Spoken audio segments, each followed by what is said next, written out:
Good morning, students.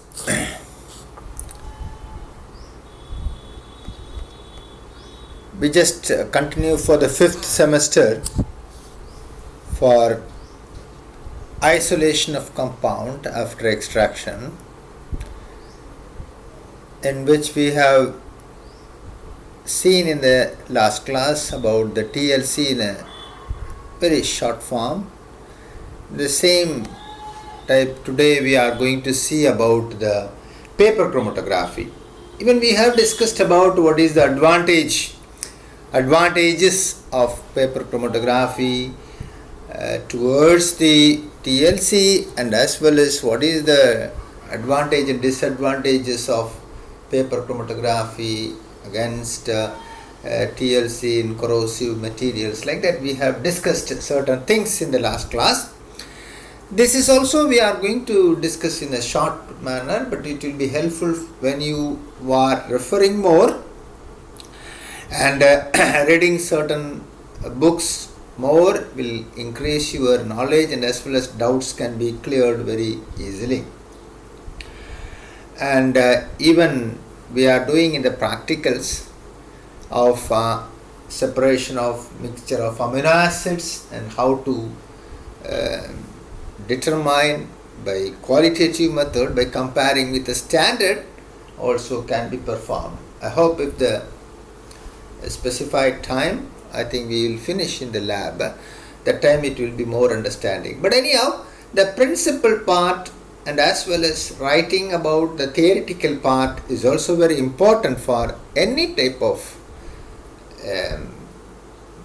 experiments or maybe procedures are very important. Theoretically you have to write very clearly.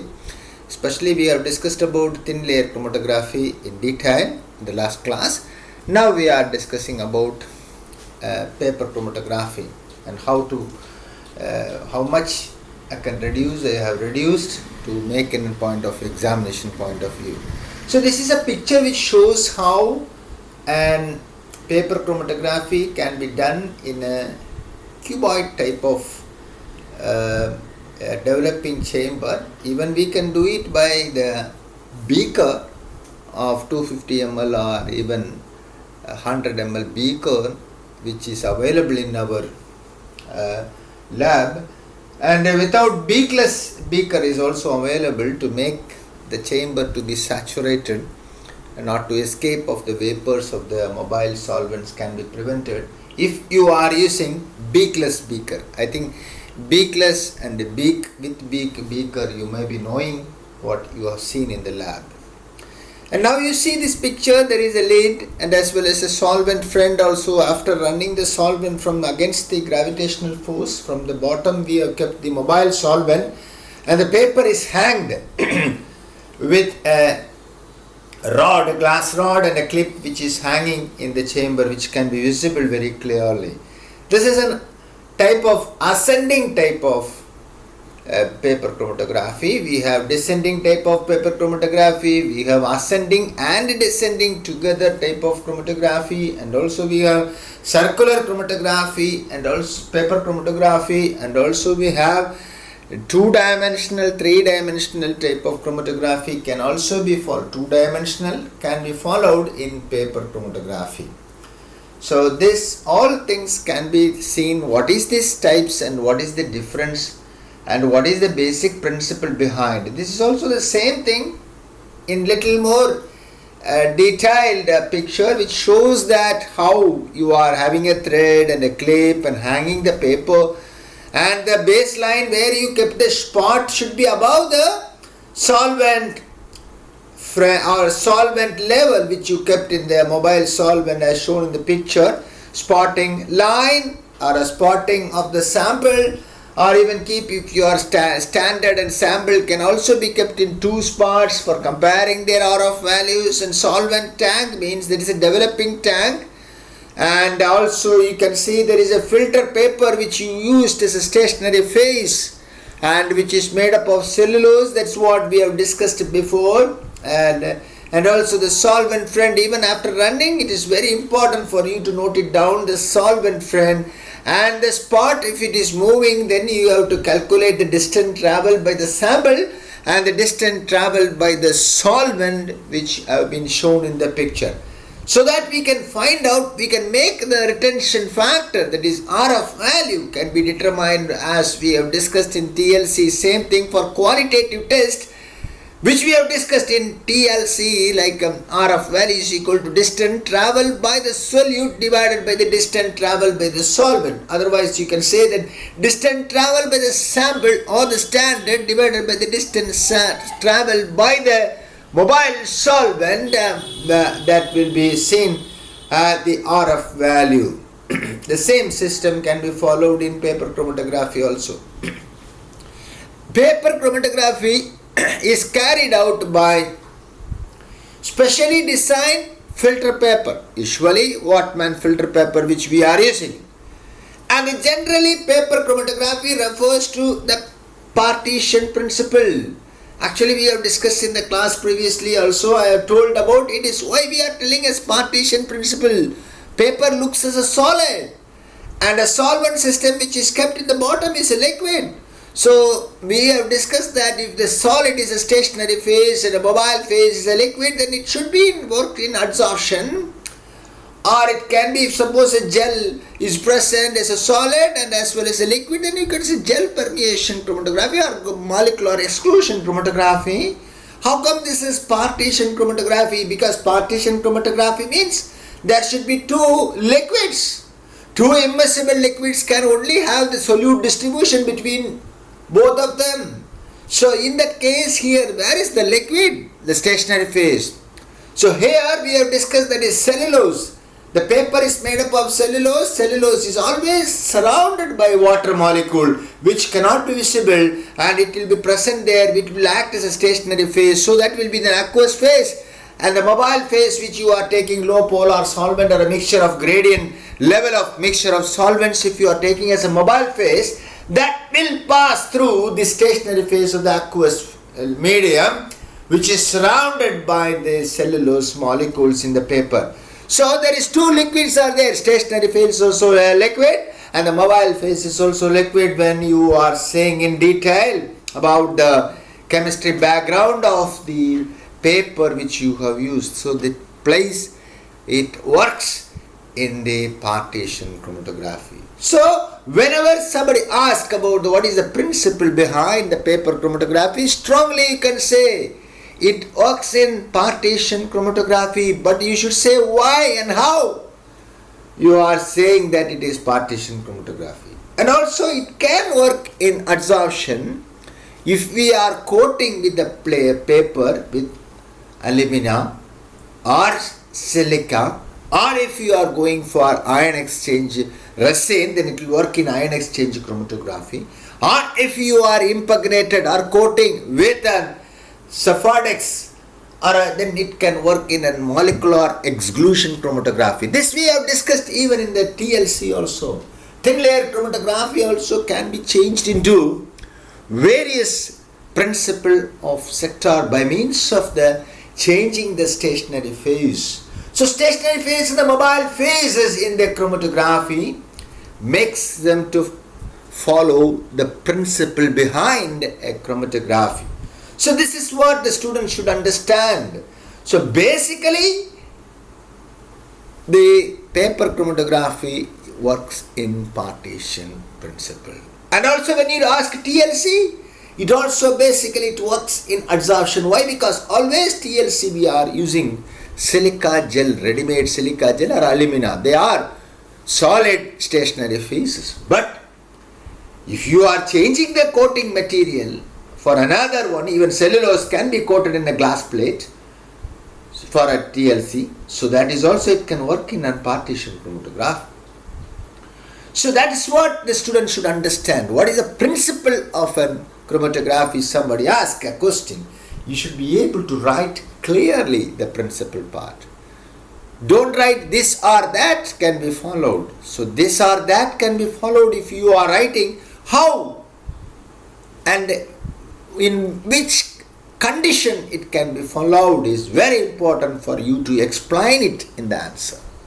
So here the next line I have written that principle of separation in paper may be here partition or adsorption. Why? Because next I am explaining. This explanation is very important if you are writing that sentence. Or, so if the filter paper is impregnated or coated with alumina or silica, they are solids. An adsorption principle will be applied for separation, whereas if the moisture of water present in the pores of the cellulose fibers, it works as a stationary phase and the solvent as mobile phase what you are using. Then the principle of the separation will be partition. So the student should understand in what condition a paper chromatography will work as an adsorption, in what condition the paper chromatography can follow the principle of partition chromatography. So this makes the students to understand and also explain very clearly. This is a picture which we followed in the lab, and by means of just doing a round beaker and the solvent system which is kept, it is a colored substance, so we are getting the sample RF value on the spot movement from the baseline, and you are getting the spot visible. So sometimes visible, sometimes it's not visible. We have seen discussed in the TLC also. So in that case we have to go for detecting sprayers, detecting liquids, detecting fluids, or we can go for UV light absorption or fluorescence. If the compound is having fluorescent capacity, the spots can be identified, or different detecting fluids can be used for different chemical compounds. With example, we know that if you suppose ninhydrin can be used for amino acids, drag and drop reagent can be used for alkaloids, anisole and also the different percentage of solutions can be used for certain sugars or glycosides.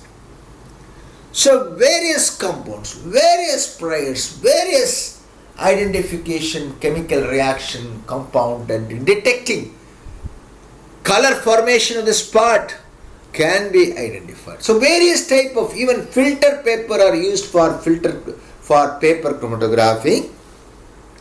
So the papers of Wattman filter paper can be graded as acid base wash filter paper is also available.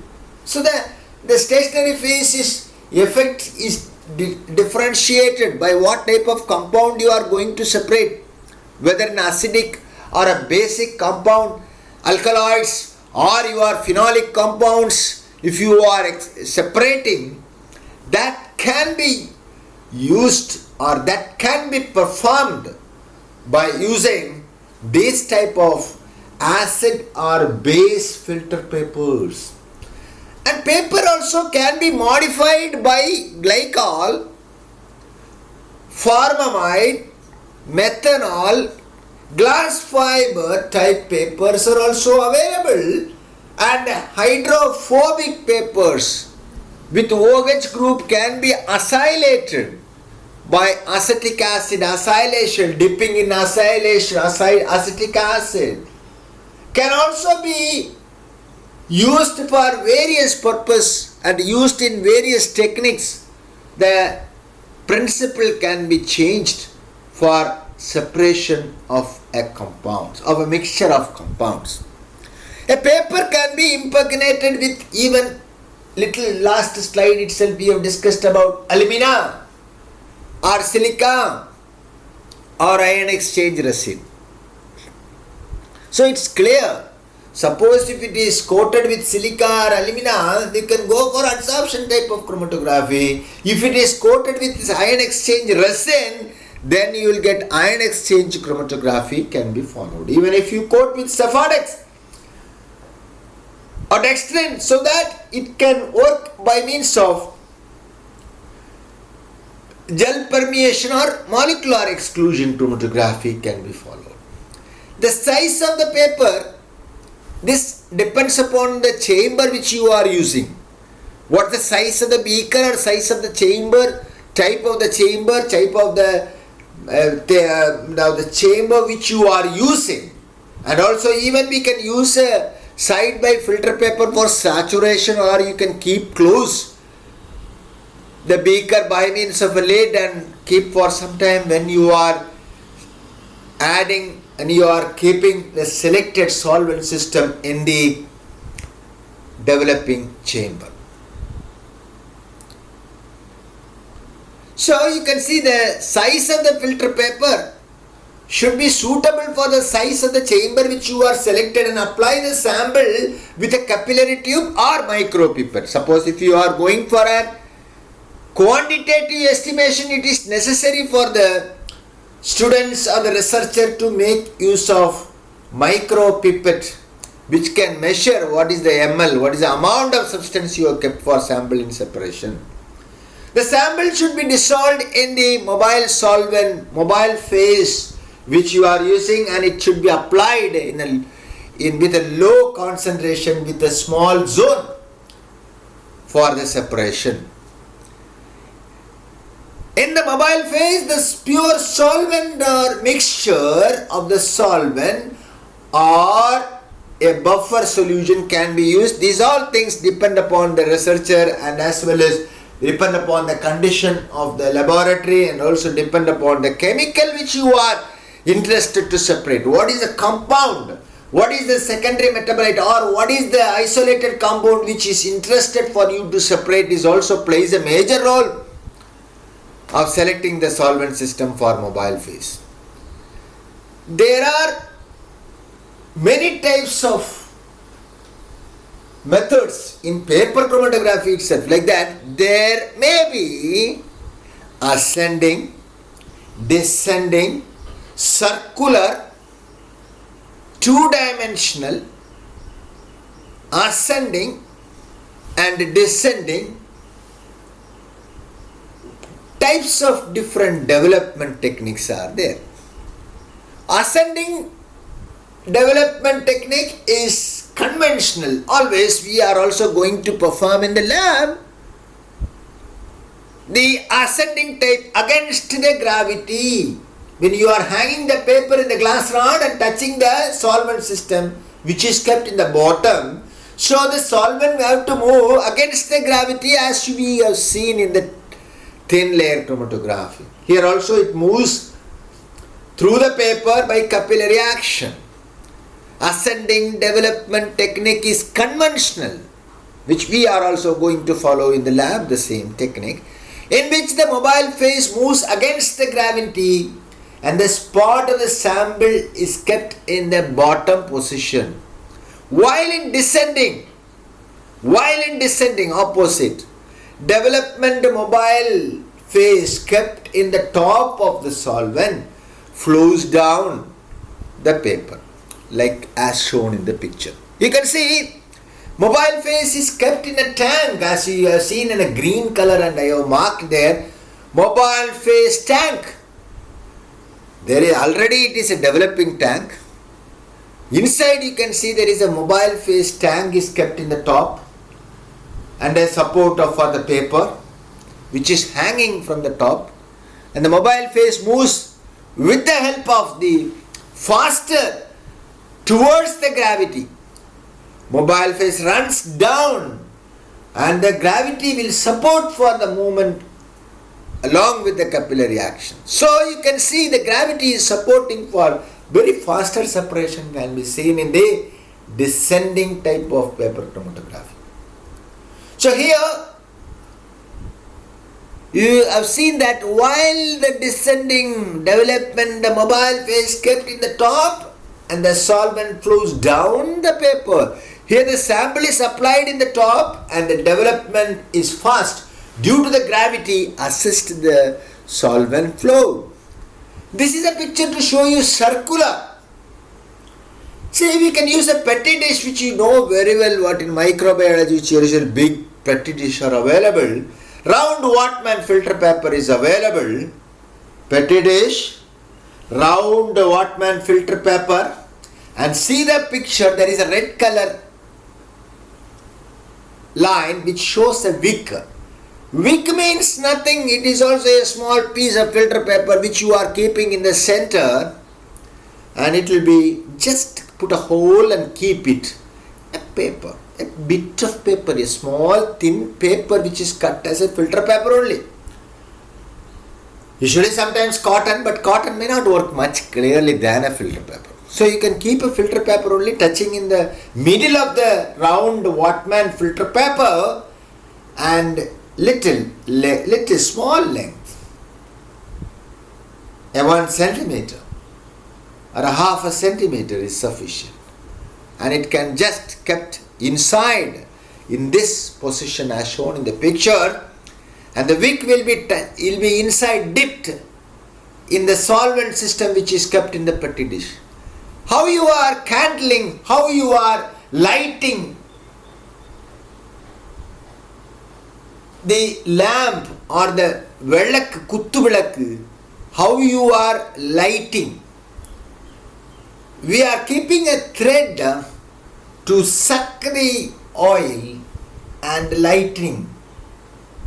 So same thing, the oil will be slowly taken by the thread and it will burn. Here also the same system. The wick will take the solvent system, run the solvent system towards the round paper which is kept in this horizontal position.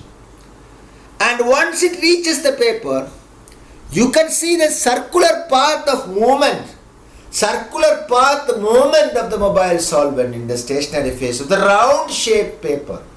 And you will get not spot RF value, you will get round rings of, if suppose 3 samples are there, you will get rings, a round ring of spot separation.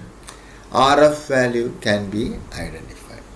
So this is also one technique by means of using round circular paper chromatography. In circular, a radiant movement, this is what radiant movement, you have used this word when you are studying about in pharmacology about meiosis, mydriasis, and you can see that radial construction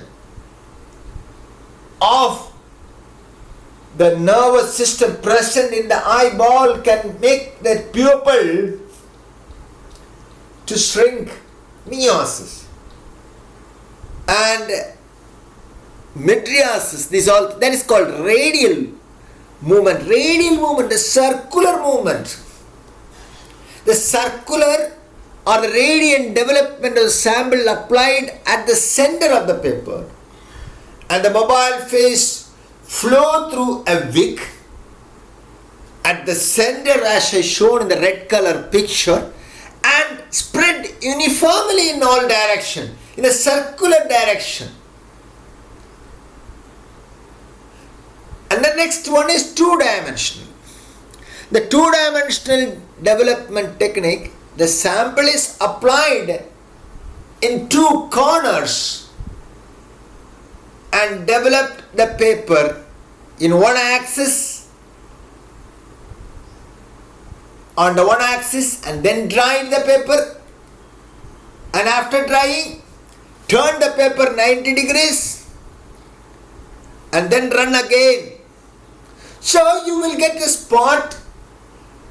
Suppose if it is 2 spots together in one direction when you are moving, and when you turn it to 90 degrees and run again the solvent, the separation can be more efficient and easily more RF value calculation can be easy for you to get that in this condition. So but you have to do minute experiment. For 1 or 2 samples it is possible. After drying it should be turned to 90 degrees angle and the development of the paper. And on the other axis, it is X means next is Y, and this technique is used for more complex samples. Ascending, descending together is also available. Both together, ascending, then it will run down again, keeping like a hut, like trough will be kept. From here at the bottom it will rise and then it will come down in the slanting type. So ascending descending also can be done. Only thing is it is little lengthy. Ascending descending development, the length of the separation can be increased. First ascending and then takes place later descending development of flow of can be seen as shown in this picture. You can see here the arrow which is drawn by the pencil.